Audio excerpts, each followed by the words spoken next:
Your environment shapes who you are and, who you're becoming. Huntington was such a unique town, and it's such a rough town. I mean, it was an oil town, so you had oil workers, you had surfers, and you had bikers.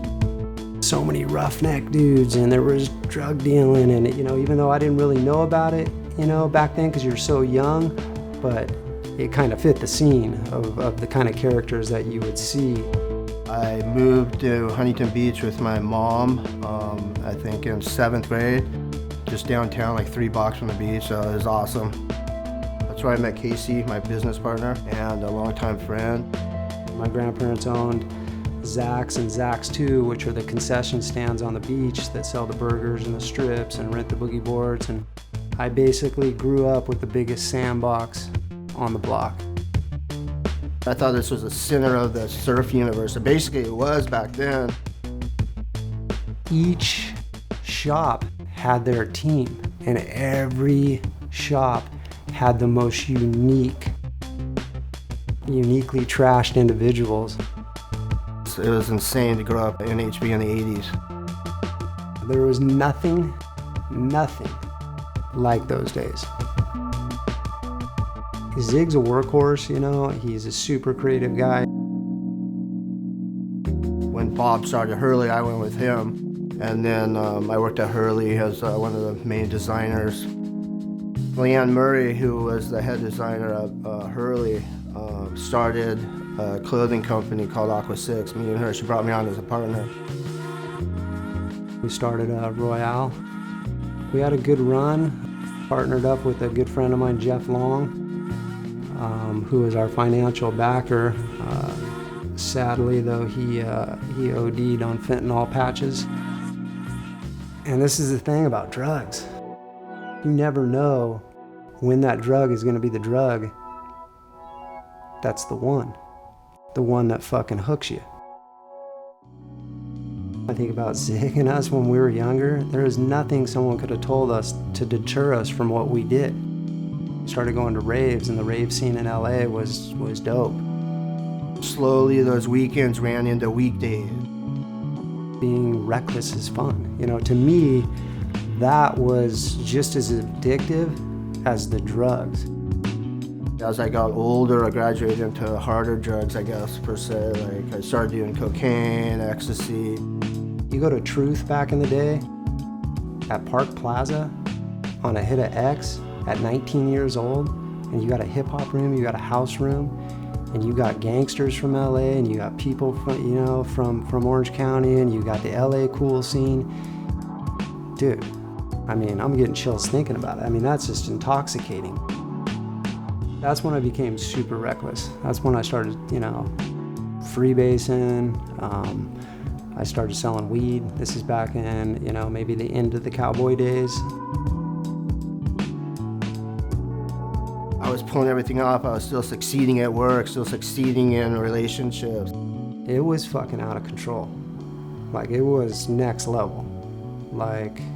Next level drug addiction. I had a $300 a day habit. I was doing 10 to 15, 80 milligrams a day. That whole epidemic with the opiates and all that, that's just bad. The opiates is a fucking motherfucker to get off of. I made it work. I made it work until I didn't make it work, and it caught up to me, like it always does. It's nothing but survival. How many pills do I have? What do I gotta do to get more pills? And that's it, period. I finally got my 3rd DUI, and I was looking at jail time, and I was running out of money. My business was going bankrupt. I lost my house. I'm tired, dude. I'm exhausted. It's that full-time job getting high, and I couldn't keep up with it, and finally I just surrendered, and it was just the best thing I ever did.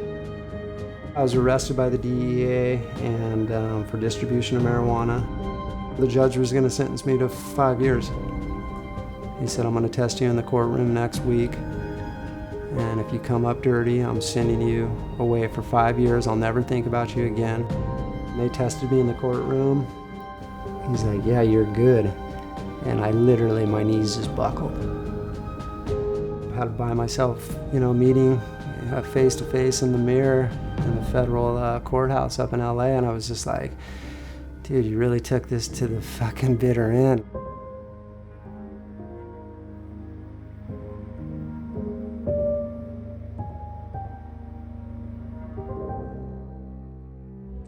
You gotta pick up the wreckage that you've done to other people. You gotta pick up the wreckage you've done to your own life. You gotta pick up the emotional wreckage. I wouldn't change anything in the past because it's made me who I am today, and I'm really proud of who I am. Just our past makes us who we are. I have a lot of respect for people that have been through fucking hell and back and have rebuilt their shit and they're just back. Like, everybody loves a comeback story. Didn't have my license at the time because of my DUIs, so I rode my fixie to Costa Mesa to our buddy Joe McElroy, who was doing Get a Juice magazine at that time. And I was just gonna have him help me put together a business card.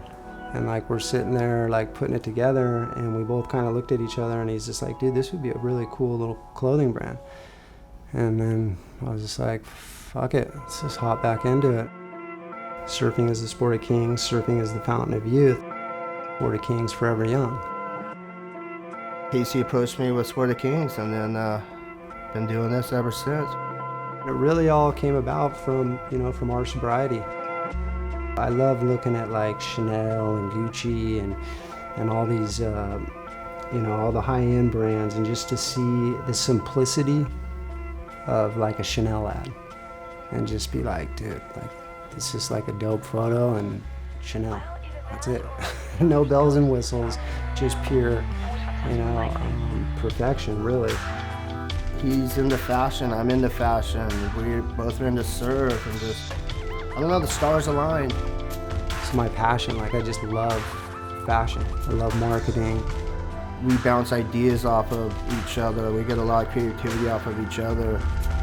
Drawing from our history and from like all our experiences in life, we put it out into the clothes.